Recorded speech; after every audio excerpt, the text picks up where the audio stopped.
This schedule categorically shows the 5 progressive levels that you walk through to your financial freedom.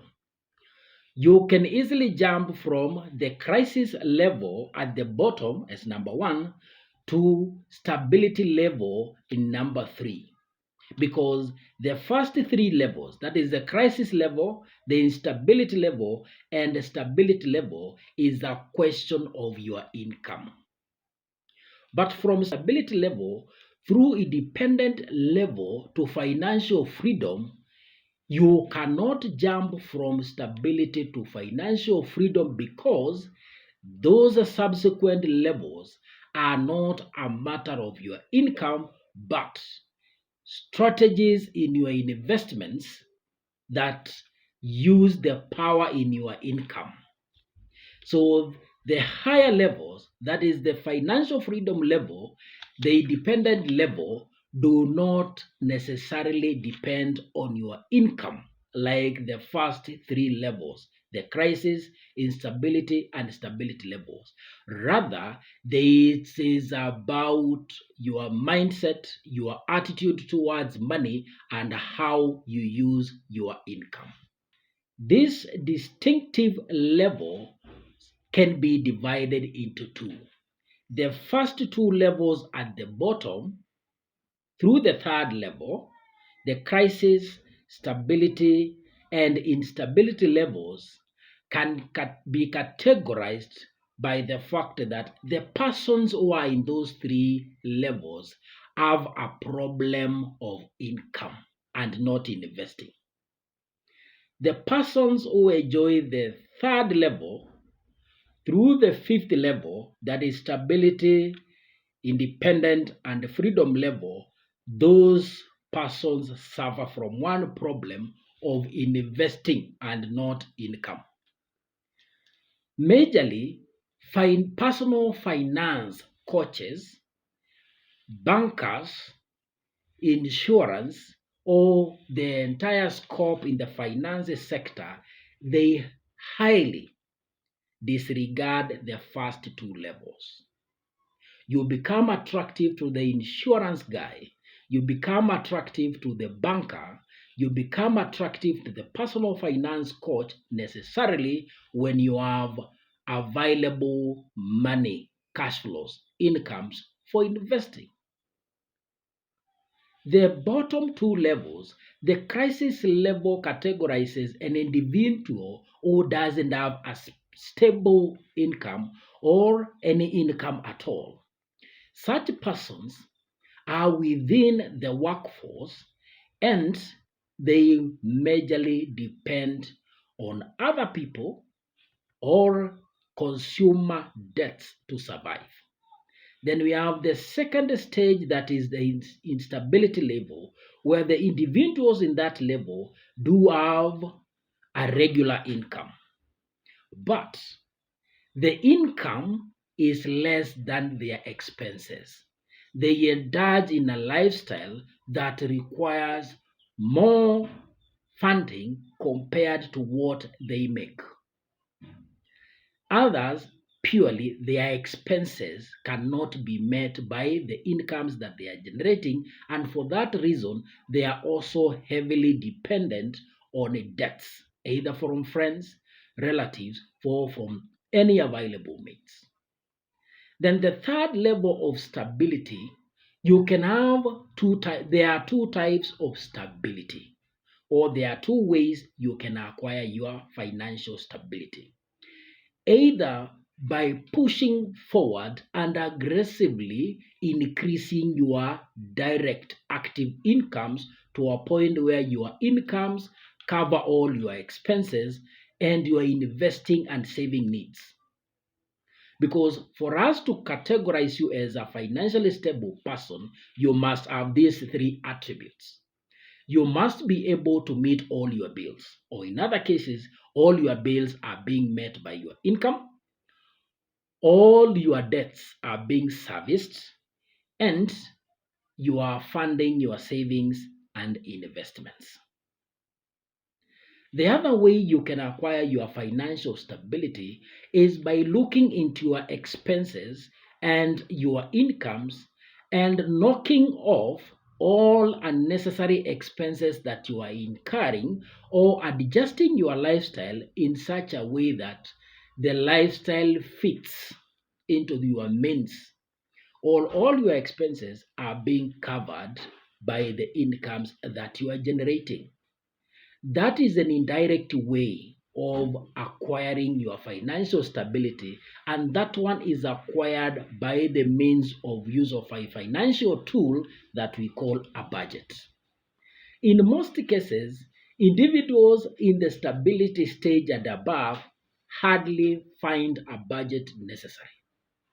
But for the individual who is in the crisis level and the instability level, for them to begin the journey towards their financial freedom, a budget is a must-have financial tool.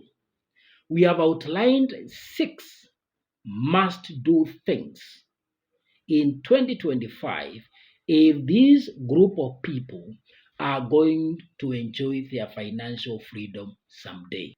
Investments which drive a lot of gain from compounding entirely depends on time. Starting late in investing requires you do a lot of catch up savings and investments, which is very difficult for many people when their age advance. And that is the reason for creation of this video, to give you 6 must do things early in 2025 so that you are able to realize your financial freedom early in the future. We'll be looking at those 6 important things for you to do if you are in the crisis and stability level after 3 seconds short break, so don't go away. And these are the 6 important things that you must do to realize your financial freedom early if you are unable to save or you have found it difficult to save because you are tied by your income or you're in the crisis level. Number 1 is look inward. The most important asset that you have at this particular point when you're in crisis or in financial stability stage, because you don't have what conventionally people call assets, you have to look at yourself. You have your skills, you have talent maybe, you have your knowledge acquired formally or informally, you have people. And people here I refer to those groups that you are able to influence. You have your attitude towards money and mindset. Those are your assets. Those are things that you have that if you put them into use, they can generate you money, because the problem that you are facing is not an investment problem, but an income problem. On the higher levels, we categorize a motor vehicle and an idle land as a dead asset. At these lower level financial levels, at crisis or instability levels, your talent that you have not monetized, that skill that you have not monetized, that people that you are able to influence, but you have not converted for monetization, all those are dead assets. So you are looking inward purposely to identify avenues through which you can monetize all those levels. And I understand it can take some time. It will take time before you build a system that can generate an income by monetization of all those dead assets in you. But no matter how long it should take, those are assets within you that you must consider for purposes of generation of additional income. In other jurisdictions, time becomes essence as a tool or an asset for generation of income. You can take up an extra job and get an hourly pay that will increase your inflows or your income. But in this jurisdiction, a good example is Kenya, you are earning your 15,000, but all you are tied to a schedule from morning to evening, and probably it's not easy or it's almost impossible to get another job that you can use for the remainder of hours. In such a situation, you have to look at these other assets or these other things that you have as an individual that you can monetize. That is, you are pushing aggressively to generate additional direct income. Because of that aspect of difficult or time lag, the time it will take for you to monetize these particular assets or attributes that we have identified, then we look at item number 2. The next important thing that you must do, and especially for this person who is in the instability stage, you have your income that is regular, but the income does not cover your expenses. You have adopted a lifestyle that require more than what you are making. You have those numerous bank accounts, but they are all having a nil balance at the end of the month, having consumed all your incomes, and you are not investing, you are not saving.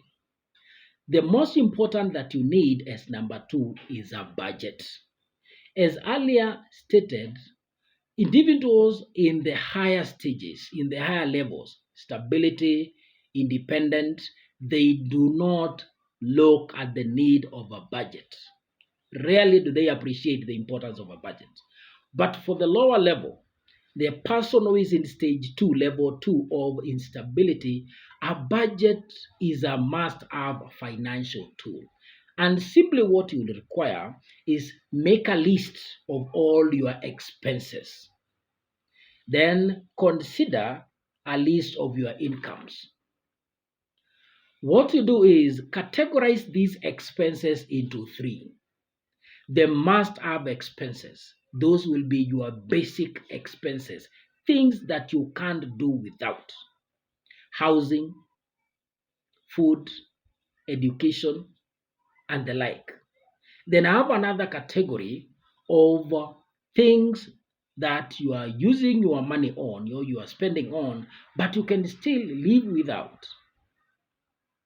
I'm sure we will not have a category 3, but for some people, we will still find another cluster of expenses that it's enjoyment.